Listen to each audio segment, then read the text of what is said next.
Hello बच्चों, theory tutorials में मैं अपने सभी विद्यार्थियों और दर्शकों का स्वागत करता हूं। बच्चों, इसके पहले वाले वीडियो में हम लोगों ने इलेक्ट्रिक चार्ज का न्यूमेरिकल बनाया था। आज हम लोग कूलम्ब्स लॉ का न्यूमेरिकल बनाने जा रहे हैं। उसके पहले कूलम्ब्स लॉ से जुड़े हुए प्रमुख सूत्र या इंपॉर्टेंट फॉर्मूला को हम लोग लिखेंगे। तो जैसा कि हम लोगों ने पढ़ा भी है, कूलम्ब्स लॉ का यह पहला सूत्र हम लोग इसके स्टेटमेंट से शुरू करते हैं। हम लोगों ने पढ़ा है कि अगर दो आवेश हों, यह आवेश मान लिया जाए कि Q1 है, दूसरा आवेश मान लिया जाए Q2 है, इनके बीच की दूरी को हम लोग R मान लें और इनके बीच लगने वाले बल को F मान लें, तो कूलम्ब के अनुसार दो आवेशों के बीच लगने वाला बल F Q1 और Q2 के गुणनफल के समानुपाती होगा। इसका मतलब यह हुआ कि अगर Q1 का मान बढ़ाएं तो Q1 और Q2 का गुणनफल बढ़ जाएगा और बल का मान बढ़ जाएगा। Q2 का मान बढ़ाएं तब भी Q1 Q2 का गुणनफल बढ़ जाएगा और बल का मान बढ़ जाएगा। तो यह जो दोनों आवेशों के बीच लगने वाला बल है वह Q1 यानी पहले आवेश के परिमाण और Q2 दूसरे आवेश के परिमाण के गुणनफल के समानुपाती होता है तथा इनके बीच की दूरी के वर्ग के व्युत्क्रमानुपाती होता है। मतलब यह कि अगर दूरी बढ़ेगी तो बल घटेगा। इसको व्युत्क्रम वर्ग नियम कहते हैं। न्यूटन के गुरुत्वाकर्षण नियम से इसकी शुरुआत हुई थी कि दूरी बढ़ने से बल घटता है। एक बार फिर से समझ लें कि अगर दो आवेश हो, इनके बीच की दूरी R हो, इनके बीच लगने वाला आकर्षण या विकर्षण का बल F हो, तो F Q1 और Q2 के गुणनफल के समानुपाती होगा और वही बल इनके बीच की दूरी यानी आवेशों के बीच की दूरी के वर्ग के व्युत्क्रमानुपाती होगा। अब अगर इसको दोनों को मिला दिया जाए तो F समानुपाती होगा Q1 Q2 upon R square और इसलिए F बराबर होगा constant K Q1 Q2 upon R square. यह कूलम्ब के नियम का मूल रूप है। यहाँ K बराबर कूलम्ब का नियतांक, K बराबर कूलम्ब का नियतांक।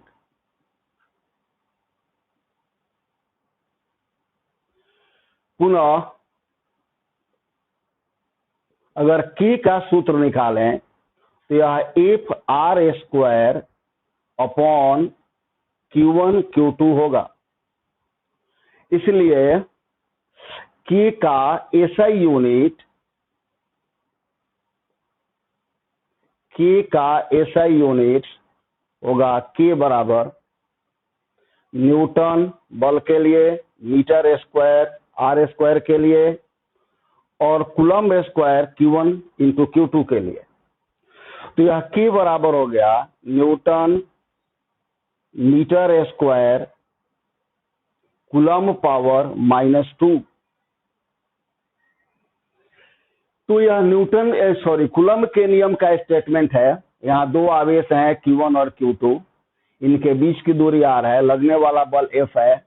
तो कूलम्ब के अनुसार यह बल F समानुपाती होगा Q1 इंटू Q2 के और यही बल समानुपाती होगा 1/R स्क्वायर के, यानी कि दूरी के वर्ग का व्युत्क्रमानुपाती होगा। दोनों को हम लोगों ने मिलाया तो यह Q1 Q2 upon R square हो गया। बराबर करने के लिए कांस्टेंट दिए। इस कांस्टेंट का नाम होता है कूलम्ब का नियतांक और कूलम्ब के नियतांक का यह सूत्र हुआ और यह इसका SI मात्रक हुआ। अब हम लोग इस कूलम्ब के नियम को अलग अलग प्रणालियों में अलग अलग यूज कर सकते हैं।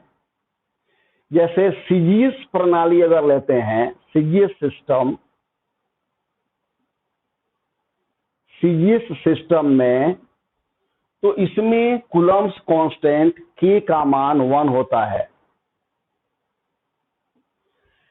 नियतांकों का मान प्रयोगों की एक श्रृंखला या बहुत कई सारे प्रयोगों के द्वारा निर्धारित की जाती है। सीजीएस प्रणाली में के का मान 1 होता है। यह हम लोगों के सामने सूत्र है।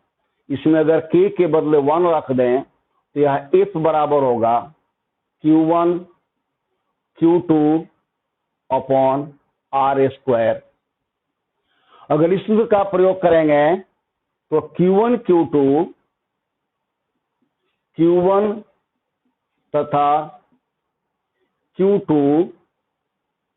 स्टेट कूलम्ब में होंगे, स्टेट कूलम्ब में है, तथा R सेंटीमीटर में होगा। अगर सीजीएस प्रणाली में प्रयोग करेंगे कूलम्ब के नियम का, कांस्टेंट का मान 1 होगा, बल होगा Q1 Q2 upon R square. यहाँ Q1 Q2 स्टेट कूलम्ब में होगा या ESU में होगा और R सेंटीमीटर में होगा। अब अगर हम लोग SI यूनिट का यूज करते हैं, SI यूनिट्स में, तो SI यूनिट्स चूंकि सीजीएस के बाद बनाई गई, एडवांस है, बहुत सारे वैज्ञानिकों का योगदान है इसमें, तो SI यूनिट में के का मान 1/4 पाई एप्सिलॉन 0 होता है और इसका numerical value 9 × 10⁻⁹ newton metre square coulomb power -2 होता है। अब अगर हम लोग इस सूत्र में के बदले यह मान रखें तो SI यूनिट में कूलम्ब फोर्स का मान होगा F = 1/4 pi epsilon 0 Q1 Q2 upon R square. यहाँ ध्यान यह देना है कि 9 × 10⁻⁹ 1/4 पाई एप्सिलॉन 0 के लिए लागू होता है, सिर्फ 4 पाई एप्सिलॉन 0 के लिए लागू नहीं होता है। यहाँ जो एप्सिलॉन 0 है, इसको शून्य की परावैद्युतता कहा जाता है। शून्य या निर्वात की परावैद्युतता कहा जाता है। परावैद्युतता को हम लोग आगे आने वाले टॉपिक्स में पढ़ेंगे। तो यह SI यूनिट में कूलम्ब के नियम का स्वरूप हुआ। इसका प्रयोग तब होगा जब आवेश शून्य या निर्वात में हो। चौथी स्थिति यह होती है कि अगर आवेश माध्यम में हो, माध्यम का यहाँ मतलब हुआ हवा या निर्वात के अलावे, जैसे 2 आवेशों को पानी में रखें या तेल में रखें, ग्लिसरीन में रखें, तब भी उनके बीच आकर्षण विकर्षण का बल लगेगा। तो अगर माध्यम में हो तो माध्यम में के का मान हो जाता है 1/4 पाई एप्सिलॉन 0 एप्सिलॉन R। इसको हम लोग 9 × 10⁹ अपॉन एप्सिलॉन R भी कह सकते हैं। तो इस स्थिति में बल F, M माने इन मीडियम, इसका सूत्र होगा 1/4 pi epsilon 0 epsilon R Q1 Q2 upon R square. पुनः हम लोग कह सकते हैं कि FM = F upon epsilon R इससे को अगर हम लोग इक्वेशन 1 कर दें, इसको इक्वेशन 2 कर दें, इसको इक्वेशन 3 कर देते हैं, तो इक्वेशन 2 के अनुसार 1/4 पाई एप्सिलॉन 0 Q1 Q2 अपन R स्क्वायर के बदले F हो गया। तो माध्यम में बल का मान निकालने के लिए अगर निर्वात में बल का मान मालूम हो तो उसमें एप्सिलॉन R से भाग देंगे, और इसलिए epsilon R is equal to F/FM होगा। यहां एप्सिलॉन R को आपेक्षिक परावैद्युतता कहा जाता है, आपेक्षिक परावैद्युतता कहा जाता है। इसे माध्यम का परावैद्युतांक भी कहा जाता है, माध्यम का परावैद्युतांक कहा जाता है, और इसका संकेत होता है कि। तो माध्यम का परावैद्युतांक या आपेक्षिक परावैद्युतता दो आवेशों के बीच शून्य या निर्वात में लगने वाले बल तथा उन्हीं आवेशों के बीच माध्यम में लगने वाले बल के अनुपात के बराबर होता है। तो कूलम्ब्स लॉ में हम लोगों ने फर्स्ट स्टेटमेंट के अनुसार यह सूत्र निकाला, समीकरण 1। सीजीएस मात्रक में यह सूत्र निकाला, एसआई यूनिट में सूत्र निकाला अगर निर्वात में हो, और एसआई यूनिट में ही सूत्र निकाला अगर दो आवेश माध्यम में हो। अब इसके आगे बच्चों, कूलम्ब्स लॉ से संबंधित यह 3 न्यूमेरिकल्स तुम्हारे सामने हैं। इसको हम लोग इधर एक एक करके सॉल्व करेंगे। पहले न्यूमेरिकल को सॉल्व करते हैं। इसमें यह दिया हुआ है कि हवा में 30 सेंटीमीटर की दूरी पर 30 सेंटीमीटर की दूरी पर दो छोटे गोलों पर क्रमशः 2 × 10⁻⁷ कूलम तथा 3 × 10⁻⁷ कूलम आवेश स्थित हैं। तो इनके बीच कितना बल उत्पन्न होगा यह बताना है। इसमें यह समझ लें कि न्यूमेरिकल्स में अगर गिवन ज्ञात हो गया कि क्या क्या दिया हुआ है तो उसके बाद बनाना बहुत आसान है। इसमें सबसे पहले दी गई है दूरी, और दूरी का संकेत हम लोग R लिखे हैं। तो R का मान है 30 सेंटीमीटर। इसको मीटर में बदलेंगे तो यह 30 में या तो 100 से भाग दें या 10⁻⁻² से मल्टीप्लाई कर दें, तो 3 × 10⁻⁻1 मीटर हुआ। अब दो गोले हैं, पहले पर आवेश है 2 × 10⁻⁷ कूलम। पहला आवेश अगर इसको Q1 मान लिया जाए तो यह 2 × 10⁻⁷ कूलम है। दूसरा आवेश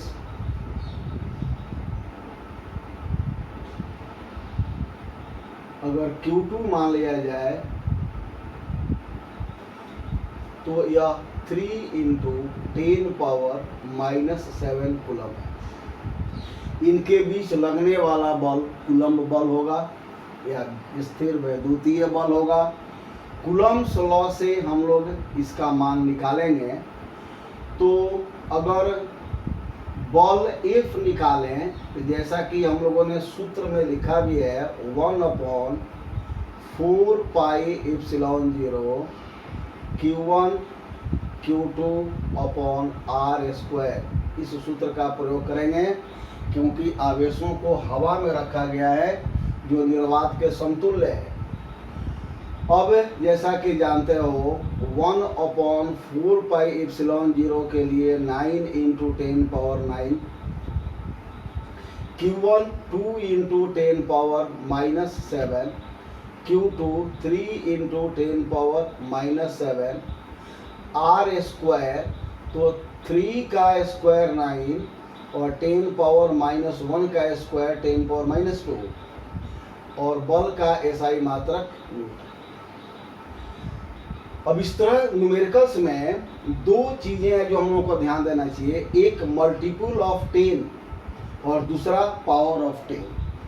जैसे 9 10 के पावर का मल्टीपल है, 2 10 के पावर का मल्टीपल यानी गुना में है, 3 10 के पावर के मल्टीपल में है।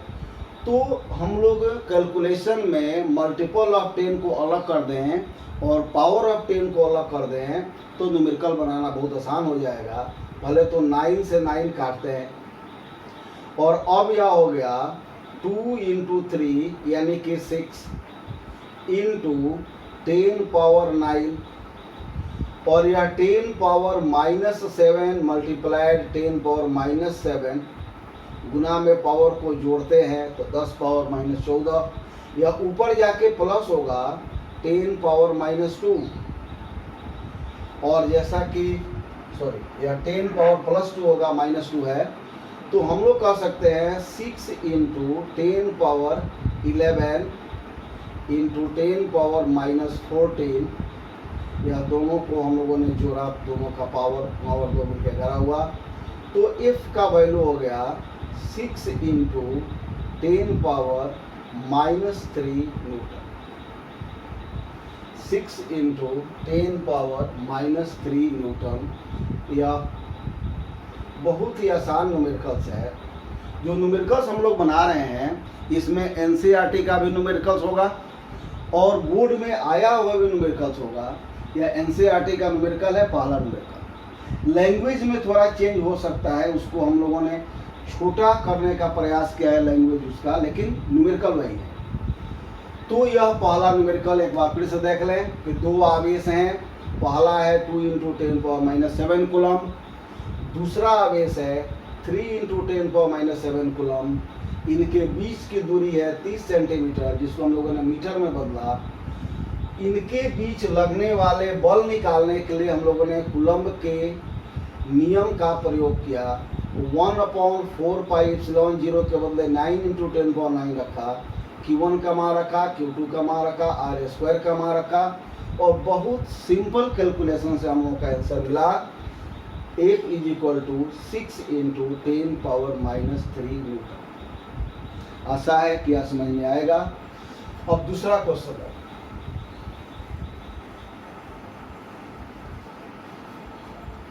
दूसरे क्वेश्चन में जैसा कि मैंने कहा कि अगर गिवन मालूम हो जाए तो न्यूमेरिकल बनाना आसान है। दूसरा क्वेश्चन है कि दो छोटे गोलों पर क्रमशः 0.4 माइक्रोकूलम या पहले गोले पर आवेश हुआ तथा 0.8 माइक्रोकूलम आवेश स्थित है। दो छोटे गोले हैं, पहले गोले पर यह आवेश है और दूसरे गोले पर यह आवेश है।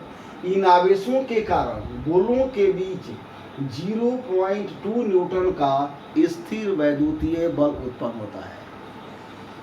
अब अगर यह कहा जाए कि जो बल होगा आकर्षण होगा या विकर्षण होगा, तो समझ सकते हो कि दोनों धन आवेश हैं, इसलिए इनके बीच विकर्षण होगा।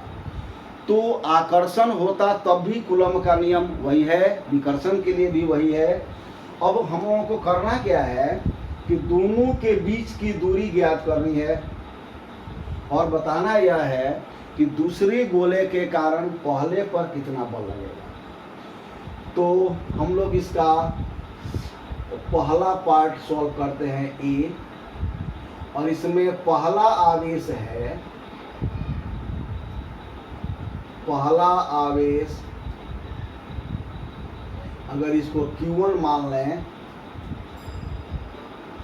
तो Q1 बराबर है 2 इंटू 0.4 माइक्रोकूलम। हम लोग कह सकते हैं कि 0.4 इंटू 10 पावर माइनस 6 कूलम या इसको कह सकते हैं 4 इंटू 10 पावर माइनस 7 कूलम। और जो दूसरे गोले पर आवेश है, अगर उसको दूसरा आवेश कहे या Q2 हुआ, तो इसका मान है 0.8 माइक्रो कूलम या 0.8 10 पावर माइनस 6 माइक्रो का वैल्यू है कूलम, और यह 8 into 10 power minus 7 coulomb. Mu micro का संकेत है और इसका वैल्यू 10 पावर माइनस 6 होता है। बल इनके बीच जो लगने वाला बल है, अगर हम लोग इसको F कहें तो इसका मान 0.2 न्यूटन है, और यह कह सकते हैं कि यह 2 into 10 power minus 1 Newton.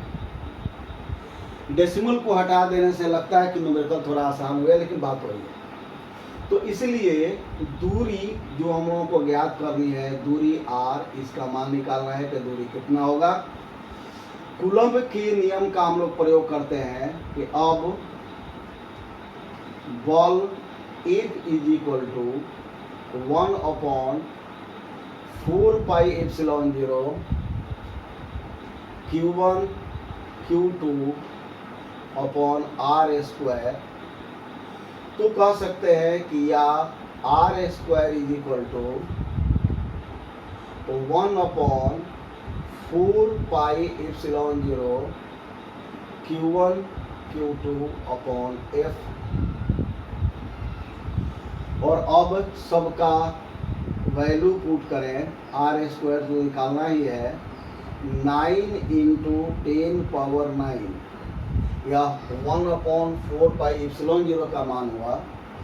Q1 के लिए 4 इंटू 10 पावर माइनस 7, Q2 के लिए 8 इंटू 10 पावर माइनस 7, और F के लिए 2 इंटू 10 पावर माइनस 1। और जैसा कि मैंने कहा कि मल्टीपल ऑफ 10 को अलग कर लें, पावर ऑफ 10 को अलग कर लें, यह हो जाएगा 9 इंटू 4 इंटू 8 अपॉन 2, और यह 10 power 9 into 10 power minus 14 into 10 या 10 पावर 1। यह कर सकता है, यह 4 होगा, और यह 9 into 4 into 4 into 10 power minus 4, 10 power minus 4, यह 9 10 पावर 9 और 10 पावर 1 10 पावर 10 होगा, और 10 पावर माइनस 14 और 10 पावर 10 को गुना करें, 10 पावर माइनस 4 बचेगा। तो इसलिए R इज इक्वल टू, तो root over 9 into 4 into 4 into 10 power minus 4। अब 9 का वर्गमूल 3, 4 इंटू 4 तो 1 4, और 10 पावर माइनस 4 तो इसका वर्गमूल 10 पावर माइनस 2। एक बार फिर से समझ लें कि रूट के अंदर 10 का पावर अगर इवन नंबर है, सम संख्या है, तो उसका वर्गमूल निकालना आसान है।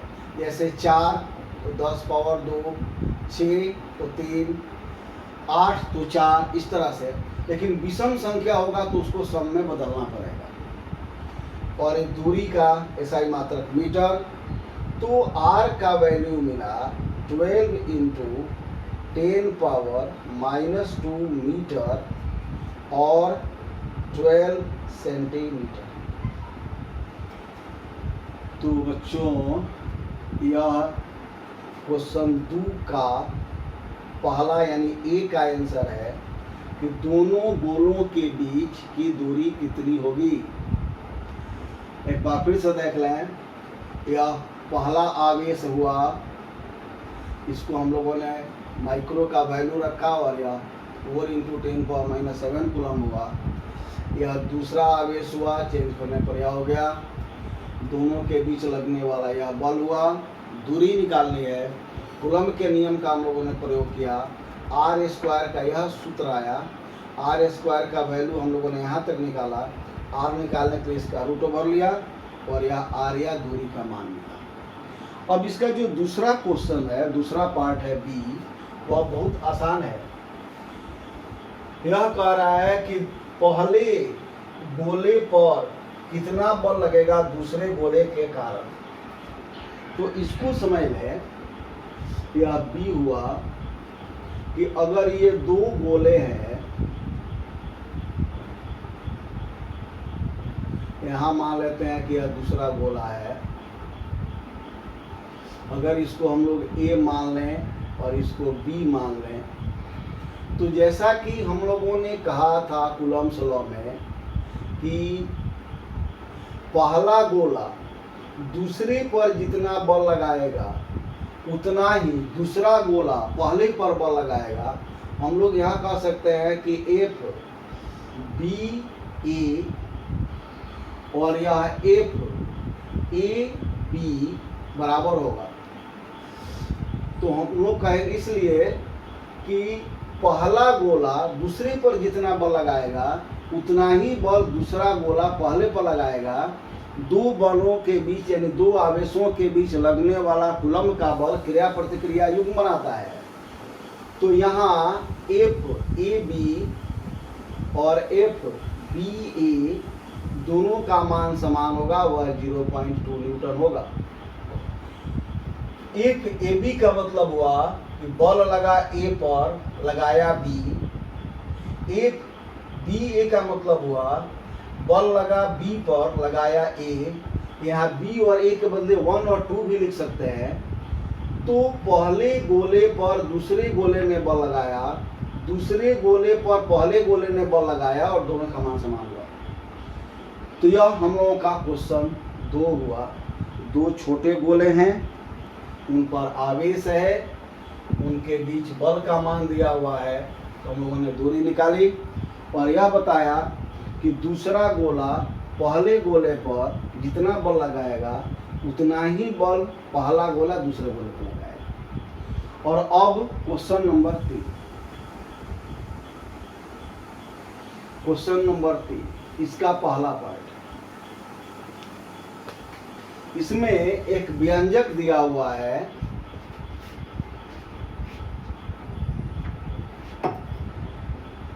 दिया गया व्यंजक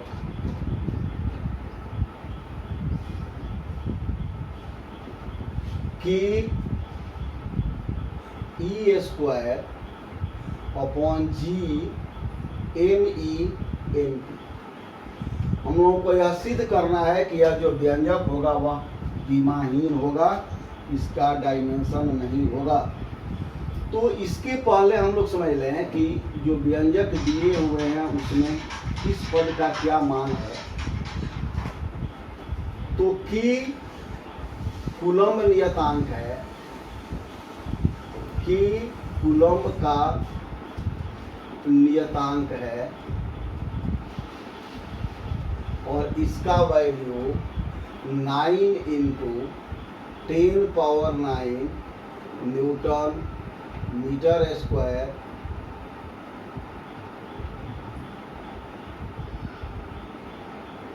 पर कूलम्ब स्क्वायर होता है। ई इलेक्ट्रॉन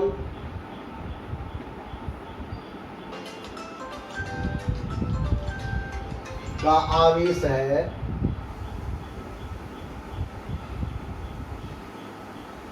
और इतना ही प्रोटॉन का भी आवेश होता है।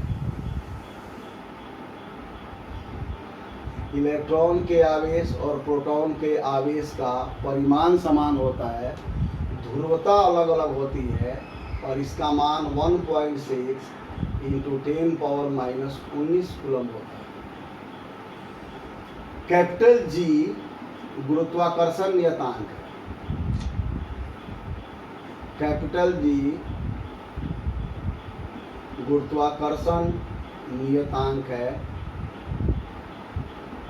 और इसका मान होता है 6.67 10 power minus 11 newton metre square पर KG square.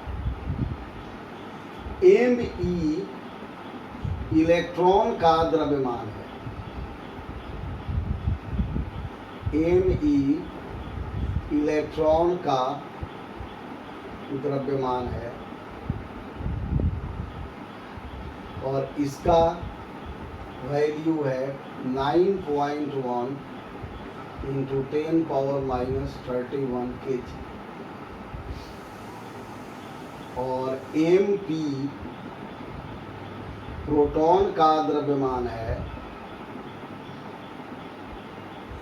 M P proton का द्रव्यमान है और इसका वैल्यू होता है 1.67 10 पावर माइनस 27 kg।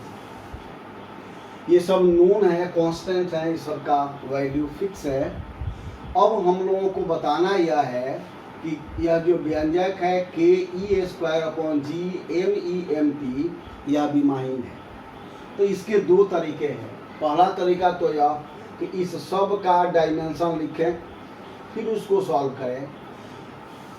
दूसरा तरीका कि इसको हम लोग किसी दूसरे रूप में या बल के रूप में बदल दें। पहला तरीका थोड़ा सा बड़ा है, थोड़ा सा लेंदी है। हम लोग दूसरे तरीके का यूज कर रहे हैं। इसको देखो, यह Ke²/G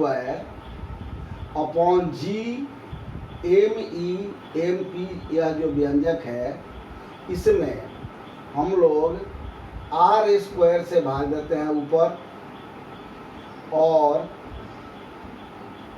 r² से भाग देते हैं नीचे। तो यह Q1Q2/r² हो गया और यह G M1M2/r² हो गया। यह विद्युतीय बल हुआ और यह गुरुत्वीय बल हुआ।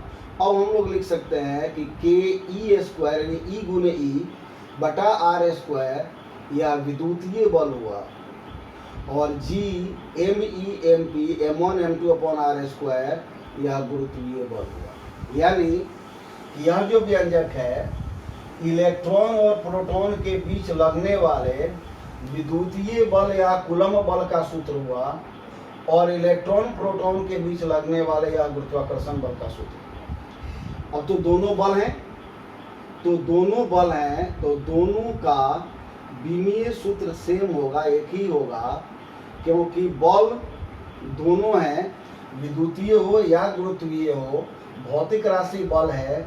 इसलिए जो विमीय सूत्र Fe का होगा वही विमीय सूत्र Fg का होगा। और यह बहुत ही आसान तरीका है। यह 1 हो गया और यह विमाहीन हो गया, यह विमाहीन हो गया। यह सबसे आसान तरीका है। दूसरा तरीका यह है कि K का डायमेंशन लिखें, E² का डायमेंशन लिखें, G का लिखें, ME का लिखें, MP का लिखें और सॉल्व करें। उससे भी यह 1 ही आएगा, लेकिन वह जटिल तरीका है और यह सबसे आसान तरीका है जिसमें गलत होने का कोई चांस नहीं। अब जो इसका बी पार्ट है कि इस व्यंजक का संख्यात्मक मान ज्ञात करें।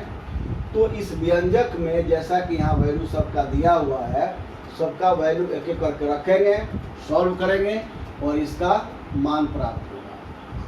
तो बी में देखो Ke²/G MEMP यही हम लोगों का दिया गया व्यंजक है। इसमें K का वैल्यू है 9 इंटू 10 पावर 9। E का मान होता है 1.6 10 पावर माइनस 19, इसका स्क्वायर होगा। G का मान 6.67 10 पावर माइनस 11। ME का मान 9.1 10 पावर माइनस 31 और MP का मान 1.67 10 पावर माइनस 11। और चूंकि यह विमाहीन है व्यंजक तो मात्रकहीन भी होगा। जो बल का मात्रक न्यूटन, तो नीचे भी न्यूटन। अब अगर इसको हम लोग थोड़ा सा आगे बढ़ाएं तो यह 9 1.6 दो बार 1.6 इंटू 1.6 और नीचे होगा 6.67 9.1 1.67, यह मल्टीपल ऑफ 10 हो गया। अब पावर ऑफ 10 को देखा जाए कि 10 power 9 into 10 power minus 19 into 10 power minus 19 और नीचे होगा 10 पावर माइनस 31, पहले 11 10 पावर माइनस 11 इंटू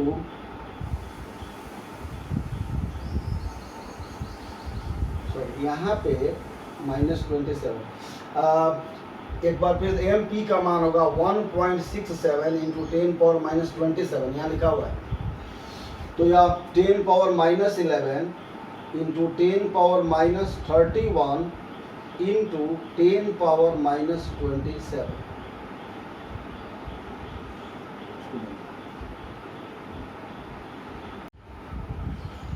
इसको एक बार फिर से देख लो। ये हम लोगों ने मल्टीपल ऑफ 10 को अलग किया, 9 1.6 दो बार, नीचे 6.67 9.1 1.67, पावर को अलग किया 10 पावर 9 यहाँ था, 10 पावर माइनस 19 दो बार, 10 power minus 11 10 power minus 31 10 power minus 27।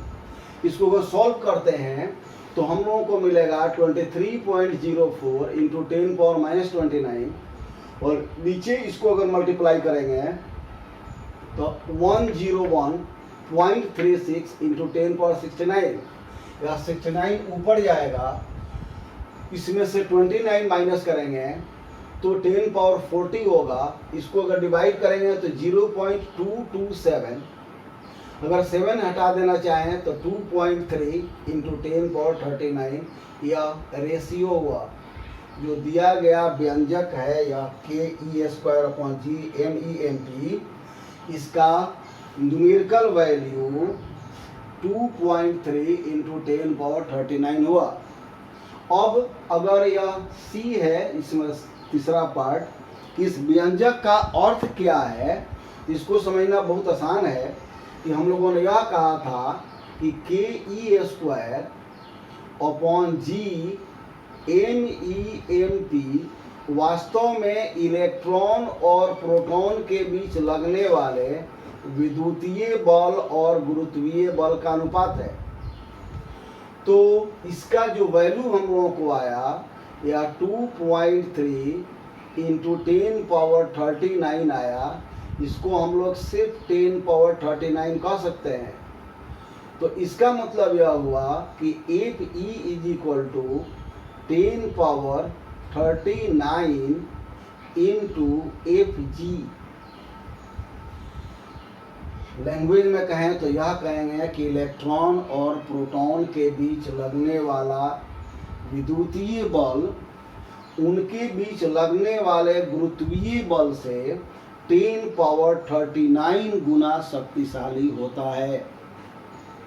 यह बहुत बड़ी राशि है, बहुत बड़ी संख्या है। एक बार इसको फिर से समझ लें कि इलेक्ट्रॉन और प्रोटॉन के बीच लगने वाला विद्युतीय बल Fe उनके बीच लगने वाले गुरुत्वीय बल से 10 पावर 39 टाइम्स स्ट्रॉन्गर या शक्तिशाली होता है। तो यह हम लोगों का क्वेश्चन नंबर 3 हुआ।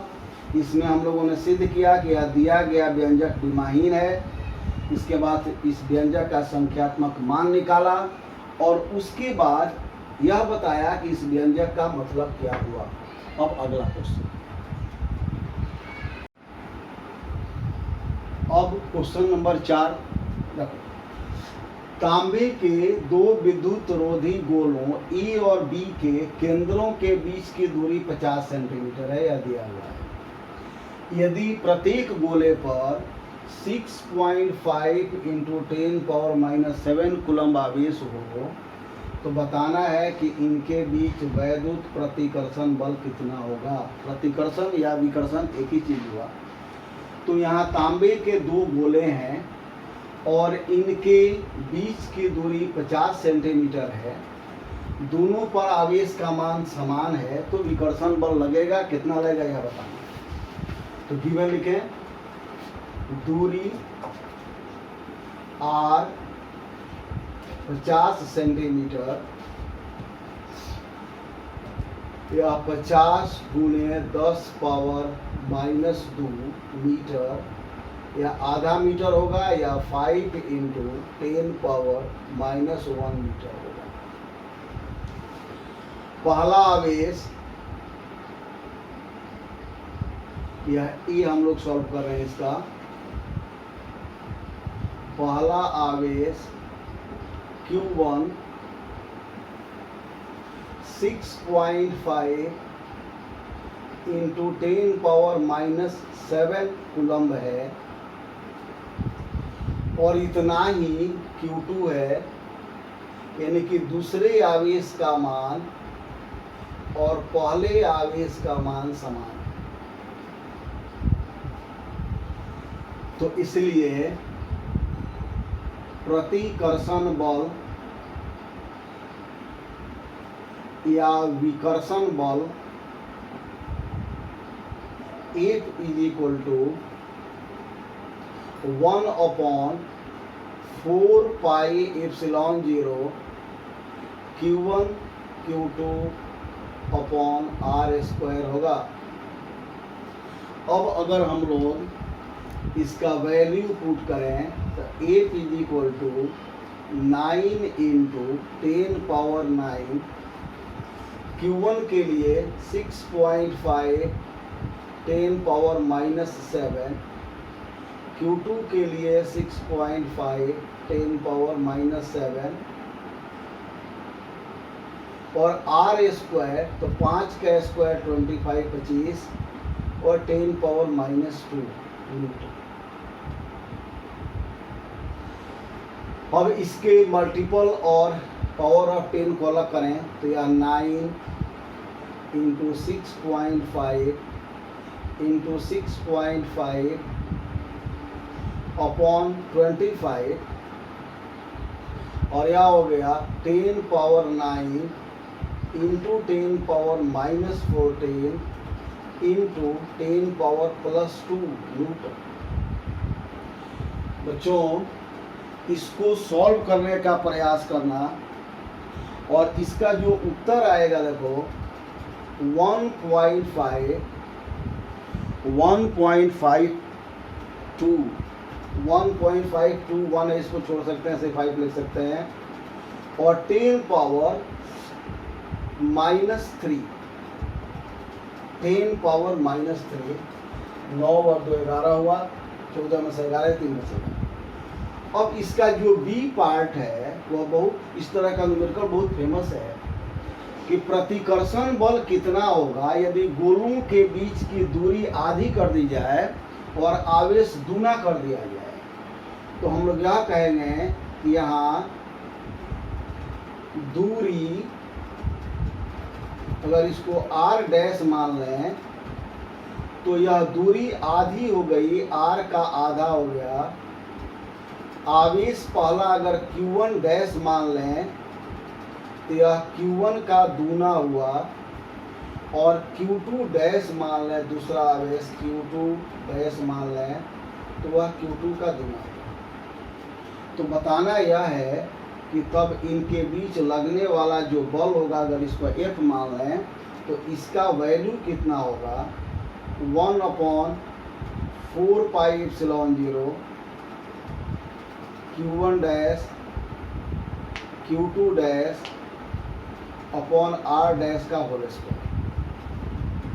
अब यहाँ से दो तरीके हैं, एक तो कि यह जो Q1 का मान है इसमें 2 से मल्टीप्लाई करें तो Q1' मिलेगा, फिर उतना ही Q2' होगा, यहाँ वैल्यू पुट करें, यह जो दूरी है उसको आधा करें और इसको रख के बनाएं। दूसरा तरीका थ्योरेटिकल है और वह ज़्यादा आसान है। इसमें देखो कि 1/4πε0 Q1 डैश के लिए लिखे 2Q1, Q2 डैश के लिए लिखे 2Q2 और R डैश के लिए R/2 इसका स्क्वायर। पर यह हो गया 1/4πε0 4 Q1 Q2 अपॉन R²/4। तो इसको हम लोग लिख सकते हैं F dash is equal to, या 4 ऊपर जाएगा, 4 × 4 16 हुआ, इसको अलग कर दिए तो 1/4πε0 Q1 Q2 अपॉन R²। और जैसा कि देख सकते हो ए में यह 1/4πε0 Q1 Q2 अपॉन R² है जो यहाँ पर है। इसका वैल्यू हम लोगों ने यहाँ निकाला 1.521 × 10⁻³ अब इसमें अगर 16 से मल्टीप्लाई कर दे तो बी का आंसर मिल जाएगा। तो यह हो जाएगा 16 × 1.521 × 10⁻³ न्यूटन। यह आसान तरीका है। अगर सबका हम लोग अंक रखते, वैल्यू रखते तो यह कैलकुलेशन बहुत कठिन होता। यह कैलकुलेशन बहुत ही आसान है। इसको सॉल्व करोगे और इसका उत्तर आएगा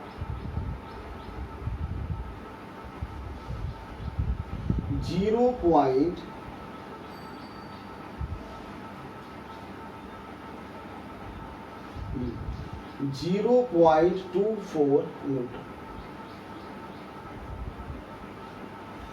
इसको न्यूमेरिकल को जो आंसर इसमें दिया हुआ है उसको सॉल्व करके निकालने का प्रयास करना कि इतना ही आ रहा है कि नहीं आ रहा है।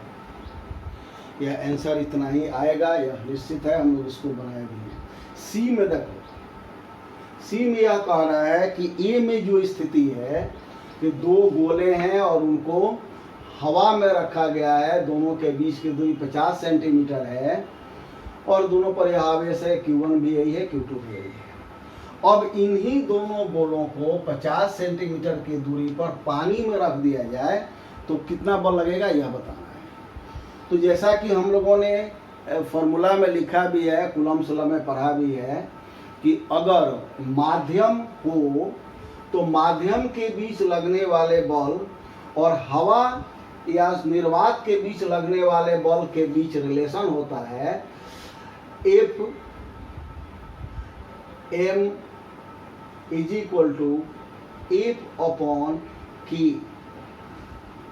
यहाँ माध्यम पानी है तो हम लोग W लिख देते हैं, यह हवा में है तो यहाँ A हुआ, एयर। अब यह हवा में क्यों है अगर यह कहा जाए, इसमें तो हवा कहीं लिखा हुआ नहीं है, तो हवा में इसलिए है कि इसमें किसी भी दूसरे माध्यम का जिक्र नहीं है। जैसा कि यहाँ देख सकते हो, अगर कोई दूसरा माध्यम होता तो उसका परावैद्युतांक दिया रहता है, जो कि इसमें नहीं है। तो इसमें हम लोग यह समझ सकते हैं कि एक ए का मान हम लोगों का निकला था 1.521 × 10⁻³ और यह के हो गया 80। यहाँ पर डिफरेंस हम लोग समझ सकते हैं कि हवा में रखे गए दो आवेशों के बीच लगने वाले बल को, बल का मान 80 गुना कम हो गया। तो इसको अगर हम लोग सॉल्व करते हैं तो यह 1.521 अपॉन 8 × 10⁻⁴ न्यूटन होगा। और इसको सॉल्व करना, इसका उत्तर आएगा 1.9 × 10⁻⁴ न्यूटन।